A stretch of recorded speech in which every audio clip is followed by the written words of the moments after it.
Hello, I'm Josh Baer, and welcome to the Baer Faxt podcast. Welcome back to this month's episode as we sat down with Madeleine Grynsztejn, director of the MCA in Chicago. We've been friends since my gallery days in the 80s and 90s. I think we first met in the 90s. So we spoke about the past, the present, and the future of the MCA and her experience as a museum director after years as a curator, and how the MCA is pursuing its mission to be what she called a hyper-local museum with global reach. I like that. It's obviously a challenging time for museums right now with, I know, hard to believe, uncertainty coming from all directions. But we tend to agree that with challenges come opportunity. So we also spoke about how the MCA, under Madeleine's direction, is ready to seize the moment. This episode is sponsored by Arthur Analytics, the all-in-one digital data solution for collectors on the move. So by the time you've listened to this one, the May sales in New York are done, and there's a lot of data out there. And with Arthur Analytics, they can make what could take you weeks to try to analyze happen really pretty quickly and not make you hire like 100 interns to manage your data. So you can figure out your next moves much quicker with Arthur Analytics, and you get a lot of data points from there, like the Baer Faxt auction database, which will be up there soon. So give them a try today for free. After the episode, we want you to finish listening to the podcast before you leave, and go to arthuranalytics.com/BaerFaxt.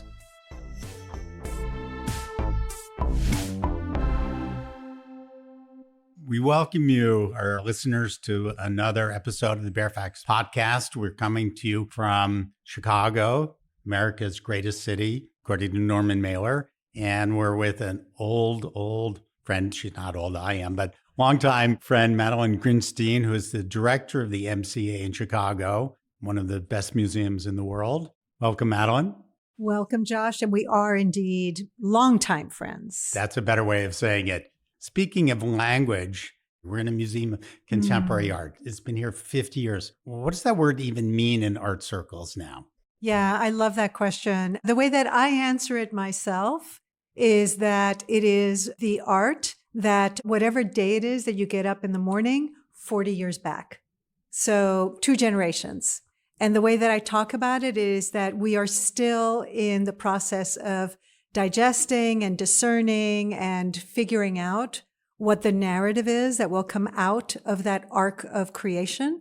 It's almost like the difference between journalism and history. And we're still in a kind of journalism phase when it comes to contemporary art. But also there's another thread that I'm a big believer in, which is that there are some movements like surrealism, which is at the core of the beginnings of the Museum of Contemporary Art Chicago's history, that are, to me, less movements than conditions or states of being that are current forever. So in the sense that you have Marcel Duchamp in the collection, that could be as contemporary as anything that you can get. Precisely. Maybe for the next 100 years? Precisely, because there will be always somebody with a fresh eye to look at it and to reassess it. And because it contains multitudes in terms of relevance to contemporary art, to the present moment.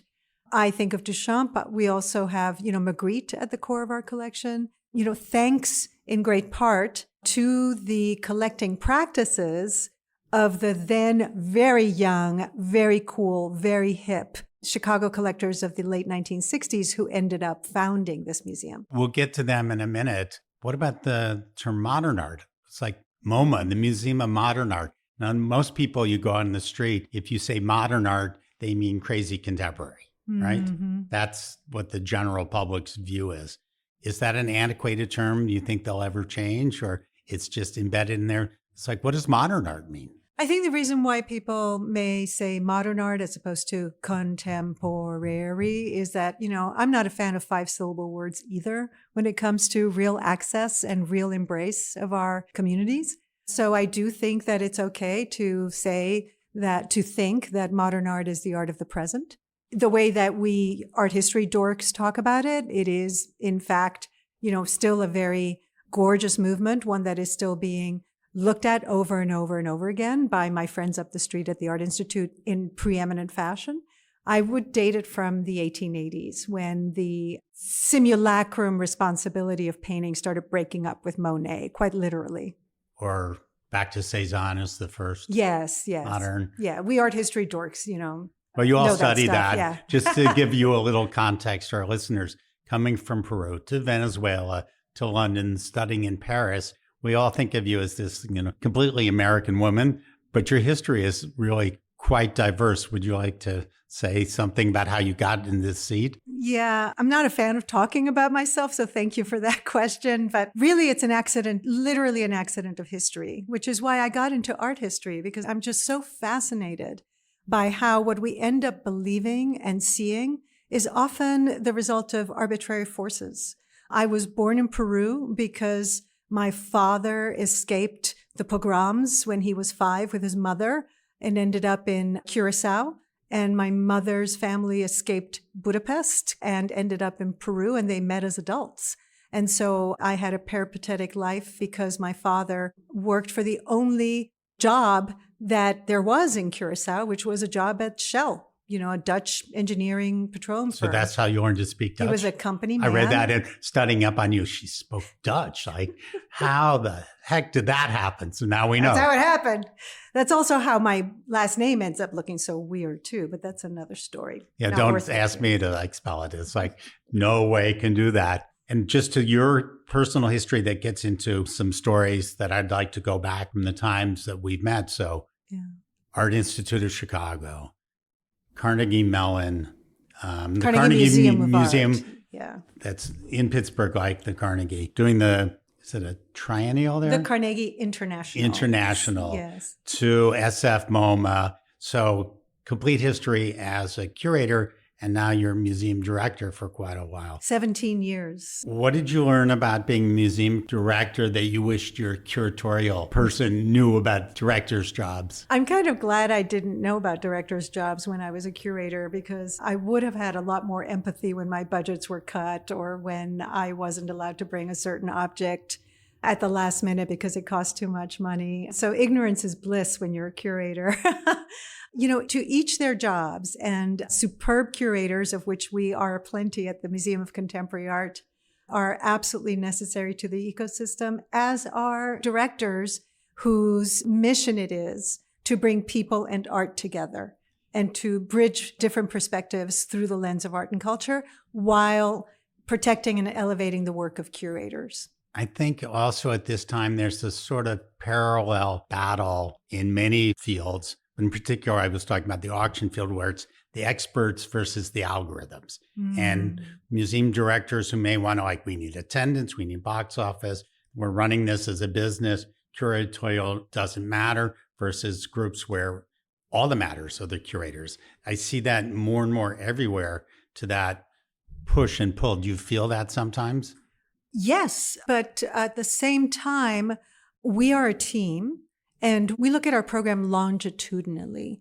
We look at our program not day by day, yes, day by day, but also we look at it 3 to 5 years out. So there will always be consideration of whether or not an exhibition will bring in audiences or compel or resonate with as many people as possible. What we always try to do is intentionally triangulate that accessibility with the integrity of the artist, with our discernment of and recognition of that artist as being worthy of major attention, and as well triangulate it with whether or not it resonates with the history and the DNA and the current identity of the MCA. So that was long-winded. Let me try to say it more sharply. Yes, we always pay attention to attendance, not for attendance sake, but because we are duty-bound to be as embracing and inclusive of as large a population as possible. And that has to be triangulated with the belief that this is the right artist to be showing at the MCA at this moment. And that is triangulated with the belief that that artist Venn diagrams really well with the DNA and the identity and the mission of the museum.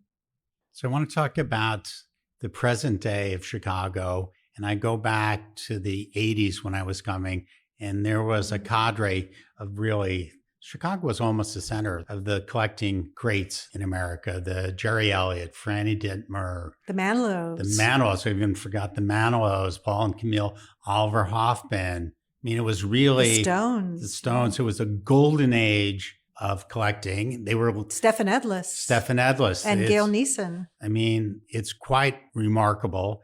And then I would give really credit to 3 dealers, one of whom's just turned 90 and is about to sort of retire, Rona Hoffman, and her ex-partner, Donald Young. And let's not forget Hudson from Feature Gallery, who started here, who became a major force. So we had this great moment of Chicago, and the Chicago Art Fair was a big deal. And they were involved with people like Helen Goldenberg too, starting the museum in the late 60s, early 70s. So you had this massive thing. You have one of the 2 greatest sort of encyclopedic museums in the country, if not the world, at the Art Institute. So you had all this positive thing, and then it seemed to go like kind of ghosted in a way. Is there another generation to pick up that momentum? I will answer that question, but can I ask you a question? Sure. How is it that you know Chicago so well? What were you doing here so frequently in the 80s, et cetera? Well, a lot of the artists when I had a gallery were showing with Rona Hoffman. So I was coming all that time. And if I don't, misremember, I think I saw a work of one of my all-time favorite artists, who is our next podcast, being Shireen Nishat. I believe you put that on at the Art Institute of Chicago. Was it Rapture, as I recall? And I remember standing there with you. So that must have been in the early 90s and saying, this is one of the greatest works of art I've ever seen. And so there were all these reasons for coming between shows that artists that I worked with. I worked with Leon Galb. I worked with Nancy Sparrow. Orna Simpson's shown here a lot. Some of the other artists. So there was really a great moment in Chicago. And then to my mind, it sort of dissipated in some sort of way, or maybe when I closed my gallery, I lost familiarity with it. So are we back? I haven't answered. I don't think it's dissipated at all. So I do want to get to the ecosystem as it sits now. But you were asking about the incredible sort of founding and second generation of collectors and philanthropists. And where are we now? The good news, and then little bad news, is that a number of these second generation founding families and supporters are still very, very, very much here and vibrant. And if you look at the list of our board of trustees, we have extraordinary intergenerational, cross-generational representation. We have King Harris, who entered the board of trustees in 1974. We have Helen Zell. We have extraordinary support from Nancy Crown of the Crown families, Penny Pritzker. So there is an extraordinary commitment of board members and supporters of the museum. Once they come, they stay. They stay.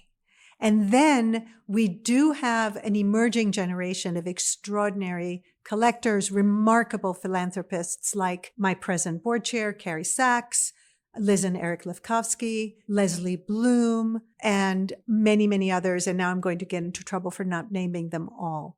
Having said that, that was the good and the good. That was the good and the good. Having said that, seeding the next generation of trustees, because the generation that I mentioned are in their 50s, let's say. Seeding the next generation of trustees is the really interesting problem right now. The really interesting problem. I mean, they're into cars, Bitcoin. They have watches, multiple jewelry, interests. And right. That seems to be a challenge around the world. It's like, how do I get them to have the art bug?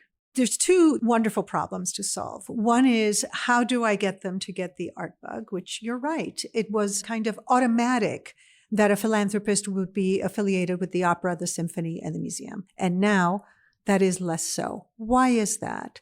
The emerging generation of philanthropists are very, very invested in what we call impact philanthropy. Venture philanthropy even, right? Impact philanthropy. Okay. In other words, they want to see proof of concept, whereas a more traditional supporter philanthropist supports the institution qua institution because the institution is there. An emerging generation of philanthropists wants to support the institution, but they want to see, first of all, they have to have total purpose alignment, value alignment, and then they want to see how that money actually impacts and where and to what degree. So collecting data on the results of the gift becomes a new and important way that museums and other institutions report back to philanthropists, I think for example. it's true of all nonprofits. I think of the one I've been involved with in New York for 40 years, that Robinhood has been the biggest giver. And they really changed the role of giving, where there's a contract there and there's expectations and they write the biggest checks and they're the most well-informed program grant writers, but they expect a certain way of doing it. They were founded by hedge fund guys and they want to see some sort of metric. Yes. And that's where things get sometimes a little problematic when you work in the field of art and art museums, because the impact for us is often ineffable. How do you measure that a 10-year-old child, like my niece who I observed the other day, how do you measure her incredible sense of wonder? How do you measure that in 8 years she will want to be an art major? So what you measure is not always what is your function of success. And that is sometimes where we run into a productive friction in terms of the fact that you can't measure wonder necessarily. You can't measure a sense of pride. You can't measure a sense of amazement necessarily. It's not like sports where you have a score and a winner and a loser, and you can say, you know, the Knicks beat the Pistons the other night. They won. Yeah. Okay. You can't say, well, our show is better than yours in a way that you can prove, or that our experience is better that you can prove. Let me phrase the question in a different way. And I've been dealing with this, and I'll come back to my time in the Middle East and relationships at some of your shows here. But there's this sense of what's regional, what's local. It's like, I remember having the discussion more with Adam Weinberg at the Whitney, because are you focused on, you know, the people who come to New York once in a lifetime to see, or are you focused on New Yorkers? Here, are you focused on people who live in Chicago, people from the Midwest, people from the US, global? There's different ways to communicate with us. It's sort of an open-ended question. I would like to say that we are exemplary in being a hyper-local museum with global reach, in that order. Hyper-local museum with global reach. In that order. And the reason why we can do that is because Chicago is just incredible when it comes to a very, very healthy ecosystem. So if you look at our history of exhibitions, we have had no problem doing major retrospectives that have traveled internationally to places like Doha, of Virgil Abloh from Chicago. Great show here. To the Met of Kerry James Marshall from Chicago. To the Guggenheim of Nick Cave from Chicago. There is an extraordinary ecosystem here that allows us to really serve our community, represent and uplift our community, and at the same time have a cosmopolitan conversation. So, and why is that about Chicago? Yeah, that's my question. As a New Yorker, let me answer it. New Yorker, I can say we haven't done a great job of that. It's not on you. Let me tell you why this is. So, first and foremost, we are a very virtuous ecosystem. Chicago itself, let's begin with the fact that Chicago itself is home to 20 universities, at least. And, you know, the best schools of art, the School of the Art Institute of Chicago, et cetera. So first and foremost, artists come here. And then the beauty of it is that artists can stay here. And the reason they can stay here is affordable rent for studios. Certainly that's destroyed New York. Exactly. And it's on the way to destroying LA. Exactly. So we're still there, which means that artists stay with the communities that they have formed as students. Now there's a network, right? And then they look around and guess what? There are artist spaces, there are artist-run spaces, there are hip young commercial galleries, there are established commercial galleries, there are smaller nonprofit organizations like the Renaissance Society and the Hyde Park Art Center. And so you can start to show here. And that then gets the attention of, let's say. Well, let's talk about a show that I saw here. Yeah. That's in the news. So another time I remember standing around art with you We was, stood around art a lot, you and I. well, at the installation of Rashid Johnson's show here. And That was his first museum show. I remember coming. I was probably here. I wasn't here for that, but I came, and you kindly brought me in, and I met the artist. And I remember the conversation of like, where's this guy going to go? Could go either way as an artist. And you seemed open-minded to that. Me personally, I would argue it hasn't gone in a good direction. I know he's super popular. I'm not a fan. Interesting. But it's still, there was this moment there. And I remember being here for other shows that were here. Murakami, wasn't that here? Yes. Yeah. Great show of his paintings. Yes. I'm a huge fan. So I think, is it less pressure to which artists you can show in a sense than the New York museums? And I'll get to a follow-up with that. I don't know if that I can answer that question because I don't feel pressure. And so I don't know what the New York pressure is.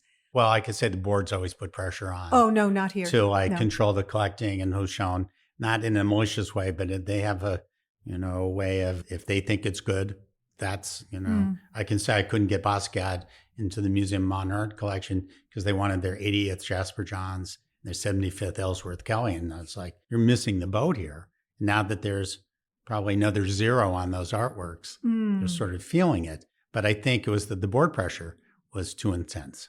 Right. You've laid down so many paths for me to respond to, but let me go ahead and speak to the board staff alignment here, which is extraordinary and a hallmark of the MCA. And I don't think I would be here for 17 straight years if I wasn't in complete alignment with my board and vice versa. And I have two demonstrations of that where the collections are concerned.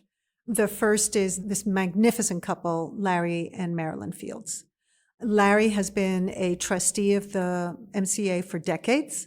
He was the chair of the collection committee for 10 years. Marilyn Fields also deeply involved in our support system. And then in, I believe, 2012, they underwrote a curatorial position, the Marilyn Larry Fields curator position. And then 2 years ago, they gave us a gift of 79 artworks, 80% of which are by BIPOC artists. And not only that, but the selection was made in collaboration with the curators. Their collection was already so aligned with the MCA because of their decades-long affiliation with the institution. But then when it came time to give the MCA a legacy artwork, they worked in collaboration with the curators to select those works that filled the biggest gaps in our acquisition roadmap. See, That's me, alignment. That's what the private museums can't quite do. And I understand their frustration. Like, I give the work to the museum and it's in the basement and all that. And I can understand why they want to build their own buildings and do all that, but they're not quite the same as professional curators. No. So it's not that they're bad or they don't. The Rubel Museum is kind of amazing.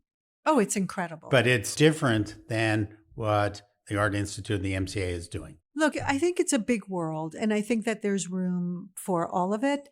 We could go down that rabbit hole and talk about why actually it is relevant to Miami to have private museums, and we can talk about that, but that's not what we're here for. The reason why it didn't happen in Chicago is because Chicago's DNA is a civic DNA. I think it's like why Dallas is doing so well. They have a sort of sense of civic pride. Right-wing Republican nuts sitting at dinner at the Rashofskys with us left-leaning liberals, and we sort of shut up then. We'll come back to that in a minute.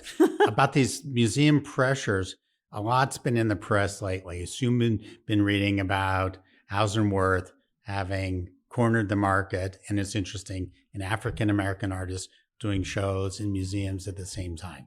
So right now you have Amy Sherrill at the Whitney, Jack Whitten, by the way, whose work I first really discovered here at the MCA in collection shows.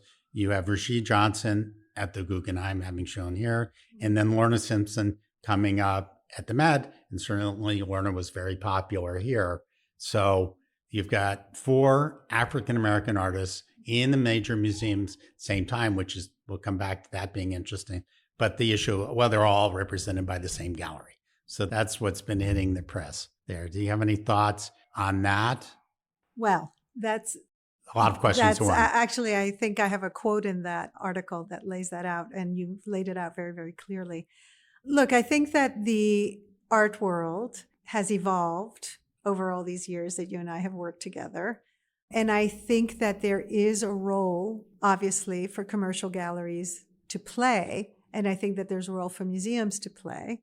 And I have asked galleries, once we've selected an artist, not based on their gallery affiliation, I have asked them sometimes to help us specifically, let's say, bring a new commissioned work to fruition, because that is a value alignment in terms that both the museum and the gallery, what they are seeking is to sustain and catalyze the artist's work. So where there is mission alignment, but not influence, I don't see that as unethical. And I look at it on a case-by-case basis. Me personally, I don't have a problem with it. Well, you ran a gallery. I ran a gallery. See, you are complicated in an interesting way because you're also the son of an artist. So your affiliation, your love of artists is literally innate.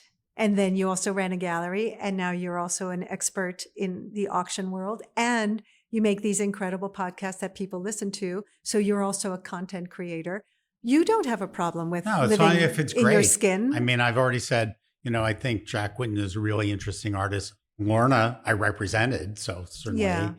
And, I've said I'm not a very big Rashid fan. Well, I will tell you.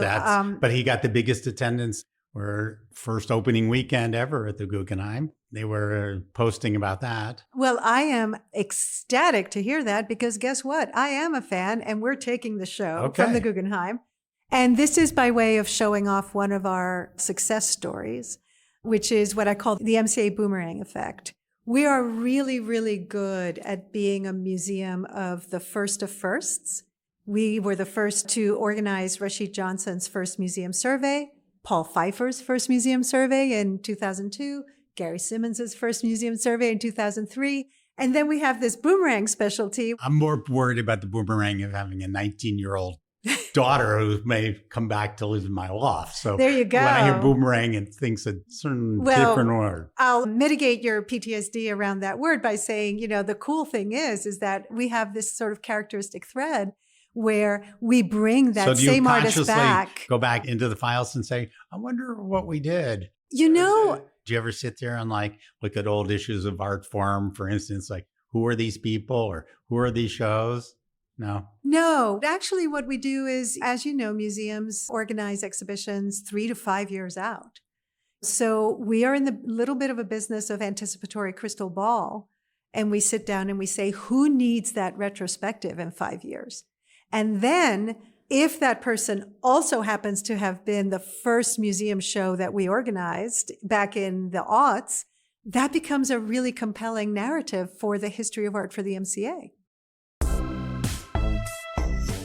The team likes to describe Arthur Analytics as our digital Swiss Army knife for the art world, but being married to a Swiss, I don't know that I would use that term. But so when you go to places like Chicago, Arthur Analytics can show you what's going on with the artist, the gallery, with the museum, all in one easy to use application. You can use it on your phone, use it on the web. So like I did, I kept track of what was going on when I was there, and it makes global collecting easier. So don't forget, try it out for free today when the podcast is over at arthuranalytics.com/Baer Faxt.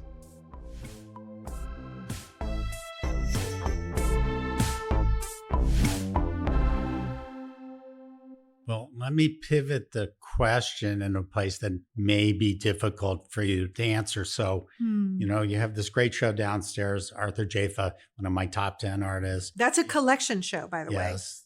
And then you put the 4 Black artists I'm talking about in New York at once, of Lorna and all this with this plan 3 to 5 years in advance. At the same time, you're confronted with a time that's heavy pressure against diversity, which I don't see why that's a bad word, equity, which is probably one of the best words, and inclusion. I don't really understand what's bad about any of them, but certainly now being faced with political pressures for nonprofits and institutions, put that on top of a 3 to 5 year plan that institutions are sort of recovering from not presenting these things.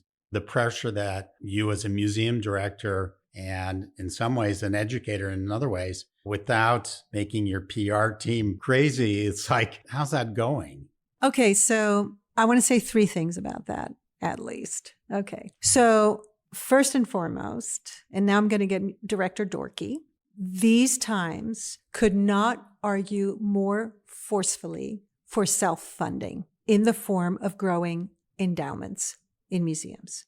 So we are very, very invested in doing as much as we can to secure our programming through growing our endowment. Because with these political and cultural headwinds, with, on the one hand, IMLS, and on the other hand, the NEA, potentially for a while reducing its capacity to support exhibitions, we, all of us museums, need to really think through how to increase our self-funding mechanisms. That's number one. Number two, we are not flinching and we are not adjusting to the current tides because we always follow our principles. And our principles go back to 2019, and we follow 3 principles, each equally interrelated and equally important. We are committed to what we call revelatory art, which is to create a story of art that is as embracing of as many of us as possible. The other principle is we spark social belonging, which is why we built a space in the architectural heart of the museum that we call the Commons, which is a platform for dialogue and debate and discovery. And it is the place where we build bridges across different perspectives through the lens of art and culture. That is today's emergency, is contributing, being a stay against the divisiveness and division. And the third principle upon which we act are sustainable, ethical, purpose-driven operations. By that, we mean 2 things. Number 1, we pay people well. We pay people market rate. And number 2, we make sure that our operations are as ethical on the inside as the messages of the works of art on the walls and on the floor of our stage. Those 3 principles, regardless of fiscal, cultural, and political headwinds, stay. They stay. That is our mission and our direction. I would say I applaud that. I mean, your only real danger is the threat of your tax-exempt status blowing up. Oh. That's the nuclear bomb. I don't think it'll happen. I think it's meant to frighten you that it will happen. That's why Harvard has to stand up because they have $55 billion endowment to make it through these next 3 years. But it's really, I think it's more important than ever to articulate these principles and also to be green would be part of that. I agree. The ethical part of how you run your institution inside as well on the outside. I think that the biggest danger we have now is self-censorship, even more than censorship. Rather than focus on dangers or reactions, Josh, let me tell you about a lever that we should all go towards that would actually change this, that is not about reacting to this moment. And that is what has been called the Artist Museum Partnership Act. This is a piece of legislation, proposed legislation, that has been brought to the Hill over the course of many years by the Association of Museum Directors and other representatives. And its purpose, if we were able to do this, is to allow artists to take a full charitable tax deduction when they donate a work of art to a museum.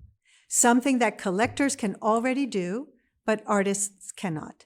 Artists who donate a piece would receive a deduction for the market value of the work. And right now, if they gave a work of art, they would only receive a deduction for the cost of materials. There is a workaround. This creates an imbalance. And if we empowered artists to be able to give their works directly to museums and take a tax charitable deduction, that would be a positive, way over and above any reactions that we might be taking in this moment in time.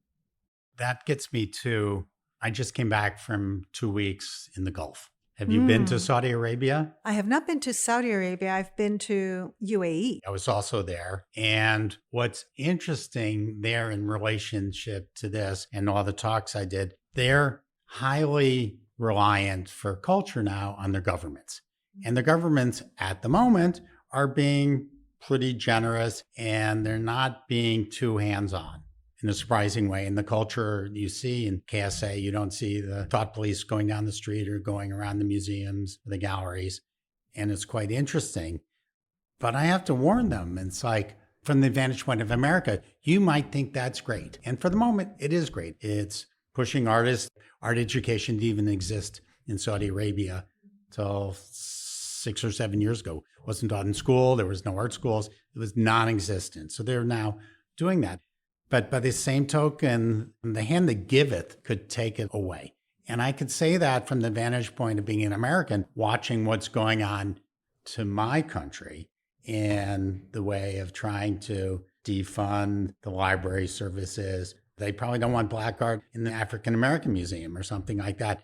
And it's an interesting time there because they have a benevolent society towards art other than no nudes and a couple little things. So sort of curious about that. And also in terms of one of your exhibitions that I saw downstairs that deals in a very head-on political way with an artist who's Iraqi. And that's like a different, they're not quite doing that in Abu Dhabi, but maybe the Guggenheim will. It's sort of an open-ended question of what you've thought in that area. In the area of what's going on in Saudi Arabia. Gulf and all those regions. I mean, it's not one thing. Right. I am not deeply familiar with the Gulf area outside of UAE, thanks to the invitation to comment on acquisitions for the Guggenheim Abu Dhabi some time back. So I really am not the right person to ask about that. I'm sorry to say it's not something that I'm focused on right now. Well, they're asking interesting questions like, are we regional? Are we global? How does our market grow? Is it satisfying the local? But we want to be international. But is the work international? They have no history. They've archived nothing. Interesting. So it's kind of a challenging, you should go there. And I'm sure when, I always say it incorrectly, the big installation in the western north of Saudi, Alula. Oh, yes. I mean, that's a world-class project that's going on there, that it's going to be a center for the arts. And I was just thinking about it in terms of your exhibition here. Wafa Balil's exhibition is here in part because he is a beloved Chicago artist and was teaching at the School of the Art Institute for many, many years before he left and is now living in New York. And so we were attracted to that exhibition, not only because he's a great artist, but because he has deep roots in Chicago and a kind of beloved community. So to be honest, we were thinking more about that as part of the series that the exhibition belongs to, which is called the Ascendant Artist Series, which invites an artist and gives the museum the opportunity to create for that artist their first major newly mature survey show and catalog. So it was a matter of identifying an artist in that space, and it was Wafa, and then it was that much more relevant to and integral to our DNA that we would work with someone with deep Chicago roots. And as Again, you said beforehand, hyperlocal, commissioning a new work at the same time. Hyperlocal, globally relevant. HLGR? I don't know, good acronym, yeah. But I think that that's a demonstration of hyperlocal, globally relevant, beloved in Chicago. I didn't know the work, and he lives in New York. It's like, wow, why don't I know this? Yeah. And I'm just now coming back to a sense of that. I have two more questions. One that relates to that is that I've been talking and thinking for the last few years, and I had an interesting talk in LA with Jeffrey Deitch about this. I feel like I grew up in a golden age of art making, especially in New York. So there's the receptionist at Art Space. That's Cindy Sherman, who's this weird guy in this studio apartment. There's, Jeff Koons, who's the great music, the Sonic Youth. You go to Europe, who's this Richter guy? There's so many ways of film, music, art, that being in your 20s and having that for us. Yeah. The question, and I don't feel that at the moment, but that might be me getting older. But I'm seeing it more as I went to the Middle East with one artist, Ahmad Mater, who was like world class that I didn't really know. Or 5 years ago, running across this guy in Mount Waco Boafo, that there is something that's percolating that's not maybe a golden age is coming. So I don't know, just throw when I talk about golden age of art, Yeah. I'll let you riff on it. I didn't really ask it. No, I love it. Direct When you question. talk about golden age of art, I'm like, Chicago. Chicago is in the midst of experiencing, if I may say so, a Black art renaissance on a par with anything globally. When you think about Amanda Williams, Nick Cave, Kerry James Marshall, Dawood Bey, Theaster Gates, the extraordinary work that is happening here is Well, for me, that's a at through the line level of that golden I've been age. involved with, advising, collecting, from Basquiat to Bradford to Ligon to Kara Walker to Gary Simmons, who I'm a big fan of. Right. But that's been a pretty steady trajectory of golden age in that one and being recontextualized and rediscovered. I'm not sure that I would say that about the entire, I'm talking about not just art, but writing, film, music. Are you referring to a kind of a sort of thread in current intellectual and critical thinking and Well, writing, like the Criticism's almost gone. So criticism as a field has virtually disappeared in all ways. We're all experts. We're seeing images through our phone rather than in person. Music is made in your basement, which is good. So there's all these things going on. So are you excited about what you're seeing, and has it changed over the last 5, 10, or from your beginning? I see where you're going with this, and I love this because, again, the beauty of what you're bringing up, the beauty of this moment in its immediacy, in its sort of ability to recapitulate everything on a little phone. One of the effects that it's had is to reignite an appreciation for the physical body. And one of the effects that it's had is a kind of return to the joys of the somatic body. And we are very invested in performance, and we're very invested in the meeting of the person with the work of art. And it is a healthy counter as to the larger environment. And we believe in this so much that we just locked in a $10 million endowment for performance. Now, that means that going forward, we can commission live arts. We can also acquire live arts, and we already have. We own Tino Segal's The Kiss. We own Jeremy Deller installations that are activated by the body. But now we can regularly commission and catalyze performance artworks, not only on the stage, but throughout the galleries in the museum. And what's really great about that, going back to the triangulation of how we land on our programs, performance art is at the literal root of the MCA. The MCA's first show in 1967 was an Alan Capro happening. In the fall, we're showing Yoko Ono. So this is the sweet spot, is programming that compels people to thrill and literally be present, that also aligns with our past as well as our future.